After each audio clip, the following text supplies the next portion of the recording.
اور جب موسیٰ نے اپنے شاگرد سے کہا کہ جب تک میں دو دریاؤں کے ملنے کی جگہ نہ پہنچ جاؤں ٹلنے کا نہیں، خاص صدیوں چلتا رہوں۔ پھر جب وہ دونوں ان دریاؤں کے سنگم پر پہنچے تو اپنی مچھلی بھول گئے۔ پھر اس مچھلی نے دریا میں سرنگ کی طرح اپنا رستہ بنا لیا۔ جب آگے چلے تو موسیٰ نے اپنے شاگرد سے کہا کہ ہمارا کھانا لاؤ، اس سفر سے ہم کو بہت تکان ہو گئی ہے۔ اس نے کہا کہ بھلا آپ نے دیکھا کہ جب ہم نے اس چٹان کے پاس آرام کیا تھا تو میں مچھلی وہیں بھول گیا، اور مجھے آپ سے اس کا ذکر کرنا شیطان نے بھلا دیا، اور اس مچھلی نے عجیب طرح سے دریا میں اپنا رستہ بنایا۔ موسیٰ نے کہا یہی تو وہ مقام ہے جسے ہم تلاش کرتے تھے۔ تو وہ اپنے پاؤں کے نشان دیکھتے دیکھتے لوٹ گئے۔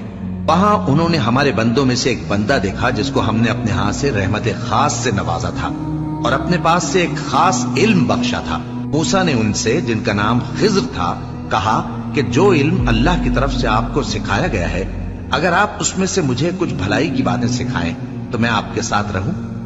خضر نے کہا کہ تم میرے ساتھ رہ کر صبر نہیں کر سکو گے، اور جس بات کی تمہیں خبر ہی نہیں اس پر صبر کر بھی کیسے سکتے ہو؟ موسیٰ نے کہا اللہ نے چاہا تو آپ مجھے ثابت پائیے گا، اور میں آپ کے ارشاد کے خلاف نہیں کروں گا۔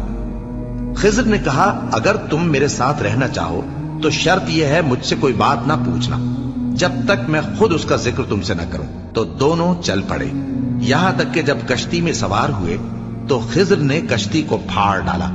موسیٰ نے کہا کیا آپ نے اس کو اس لیے پھاڑا ہے کہ سواروں کو غرق کر دیں؟ یہ تو آپ نے بڑی عجیب بات کی۔ خضر نے کہا کیا میں نے نہیں کہا تھا کہ تم میرے ساتھ صبر نہ کر سکو گے؟ موسیٰ نے کہا کہ جو بھول مجھ سے ہوئی اس پر مواخذہ نہ کیجیے اور میرے معاملے میں مجھ پر مشکل نہ ڈالیے۔ پھر دونوں چلے، یہاں تک کہ رستے میں ایک لڑکا ملا تو خضر نے اسے مار ڈالا۔ موسیٰ نے کہا کہ آپ نے ایک بے گناہ شخص کو ناحق بغیر قصاص کے مار ڈالا، یہ تو آپ نے بری بات کی۔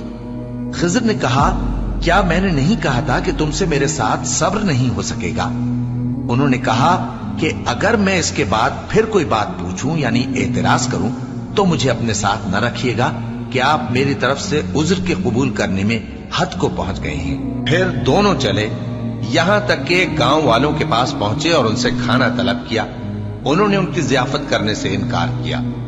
پھر انہوں نے وہاں ایک دیوار دیکھی جو گرا چاہتی تھی تو خضر نے اس کو سیدھا کر دیا۔ موسیٰ نے کہا کہ اگر آپ چاہتے تو ان سے اس کا معاوضہ لے لیتے تاکہ کھانے کا کام چلتا۔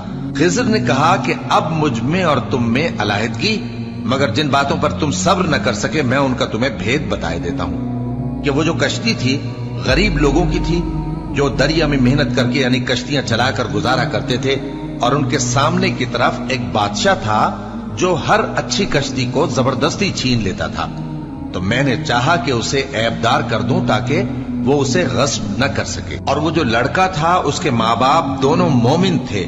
ہمیں اندیشہ ہوا کہ وہ بڑا ہو کر بد کردار ہوگا تو کہیں ان کو سرکشی اور کفر میں نہ پھنسا دے، تو ہم نے چاہا کہ ان کا پروردگار اس کی جگہ ان کو اور بچہ عطا فرمائے جو اخلاقی پاکیزگی میں بہتر اور محبت میں زیادہ قریب ہو۔ اور وہ جو دیوار تھی سو 2 یتیم لڑکوں کی تھی جو شہر میں رہتے تھے، اور اس کے نیچے ان کا خزانہ دفن تھا، اور ان کا باپ ایک نیک آدمی تھا۔